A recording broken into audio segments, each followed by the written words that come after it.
guys, welcome to Vlogmas Day 2. So I just filmed my pregnancy with Gracie, and if you want to know how my pregnancy was and want to hear more about cholestasis of pregnancy that I had, I'll leave that link down below for you to check that out. But I'm going to talk about Crimson's, what all went on when I was pregnant with Crimson. So basically, I started itching at 14 weeks. I went to the doctor, and he knew right then to take blood and check my bowel levels, and of course they were sky high. So I got put on Ursidol again, and throughout the whole pregnancy I was itching. I could not wear clothes, just like my first one. We kind of knew it was going to happen again. There's a 90% chance that you would have it again. When I was pregnant with Gracie, my doctor, that was the first time he had ever, not really known about that, but experienced having a patient with that. And so we both kind of learned as we went along. And so this time he just decided to do, instead of doing ultrasounds 3 times a week, that I would just come in, every 4 weeks for a while, and then get to 2 weeks. And I never really got to 1 week. Well, I did, but that was at the end of my pregnancy. But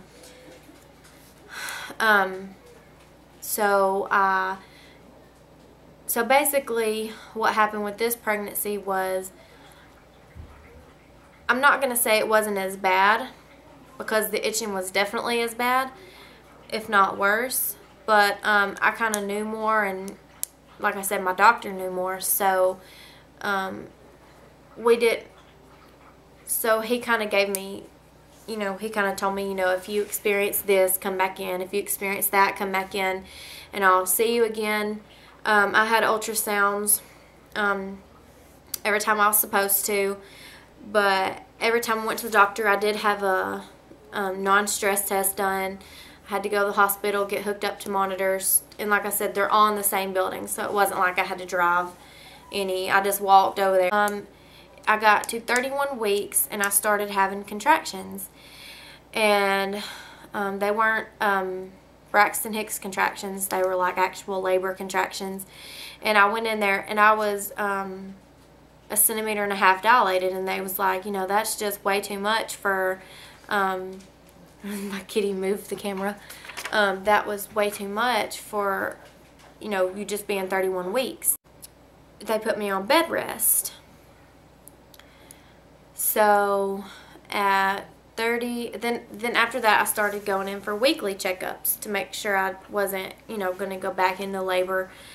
And so they did give me steroid shots to help develop her lungs. I went in weekly after that for him to check me and make sure I'm not dilating anymore.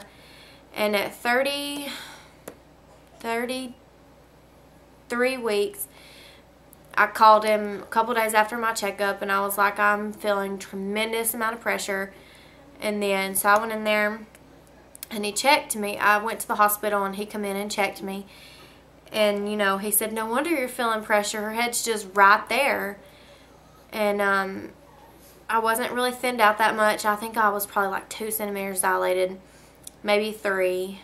Actually, I think it was about 3.5 centimeters dilated. Well, I wasn't thinned out any, so he just said, if you keep feeling pressure, come in, and definitely if you're feeling contractions, regularly and all that, and of course if your water breaks, come in. So the day of my 34-week checkup,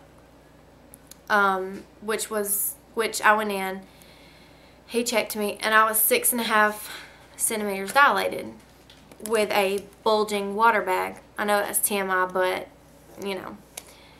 if you don't like it, then you can just click off. But I had a bulging water bag, which pretty much meant that my water could break at any moment. So he said, yep, let's go to the hospital and get you, you know, set up and all that. And at that point, I wasn't able to have that strep B test, I don't know, that strep B test something done. So I didn't know, with Gracie I was negative. So we didn't know with Crimson, so I went ahead and had all the stuff done. This was about, it was about 12 o'clock when I got over there.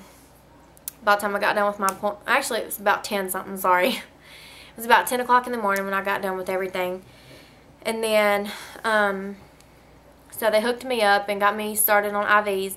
And I got my epidural right then, you know, before they started, because they didn't have to start labor, because as soon as he checked me, I was contracting, you know, regularly. I didn't have to have help going into labor. So I was, you know, everything was going smoothly, and I got done with my IV bags. I can't remember how they do it. I think it's, correct me if I'm wrong. Okay, I'm not even going to try because I don't remember. I don't want to sound stupid, but I had a few bags of, I guess it was fluids. I'm not too sure. Or no, it was antibiotics. Duh. I had a few bags of antibiotics. It might have been just 2. I don't remember. You can comment down below if you know. But I don't remember how many bags I had. I think it was 2 or 3. But so they come in periodically and checked me, and by the time I got done with that, I was you know, ready to push. I was 10 centimeters dilated, and so it took a while for me to have her, because by then my epidural wore off. My epidural actually wore off probably about 2-3 hours before I had her. So I felt everything. It took me a while longer to have her, to push her out, just because, you know, because it just hurt a lot more, I guess. But when he broke my water, there was meconium in it, and I guess when he tells the nurse that they know what to prep for. So after I pushed her out, he laid her on me, because I'd had a talk with him, and I said, if she's fine, if there's something wrong with her, I said, you take her. You have the nurses take her. I said, I don't care. But I said, if there's nothing wrong with her, I said, I would really like for her to be put on my chest. And he said, oh yeah, no problem. He said, you know, I'm all for that, you know. So we did that, and she had swallowed some meconium, and they were trying to, you know, suck her nose out and stuff, and she started crying. Well, then they wanted to take her to the little thing that's in the room that, you know, they lay the baby on and stuff. And so after they did that, you know, she was fine. They checked her weight, and I don't think I said how much Gracie weighed, so I'll just add this in right here. Gracie weighed 4 pounds 11 ounces. And she was born at 35 weeks. I had Crimson at 34 weeks, and she weighed 5 pounds 12 ounces. So I actually carried Crimson, or I carried Gracie a week longer, but Crimson weighed more. I don't know how that happened, but it happened. But that's, and then both of them were fine. With Gracie, we had to stay a week longer, a day longer than what you're normally supposed to stay. We stayed from Tuesday to Friday, and then with Crimson, we stayed from Wednesday to Friday. So we only had to stay there for 2 days, 2 nights. That included the night that I had her. So I did get my tubes tied, because I did not want to risk any, you know, I had 2 healthy babies. I didn't want to risk my health or another baby's health. I'll talk more about all that in another video. But I did get my tubes tied, so no more biological babies, that might give away a little something, but there are other alternatives than having a biological baby.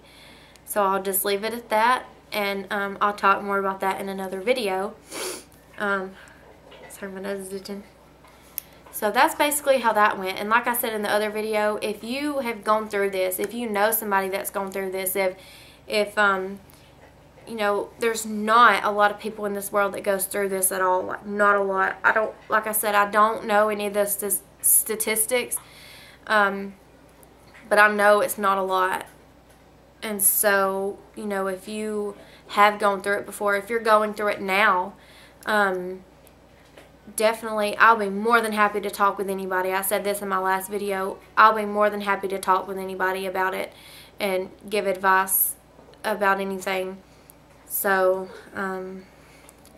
so that's pretty much all that I wanted to say about my pregnancy with Crimson.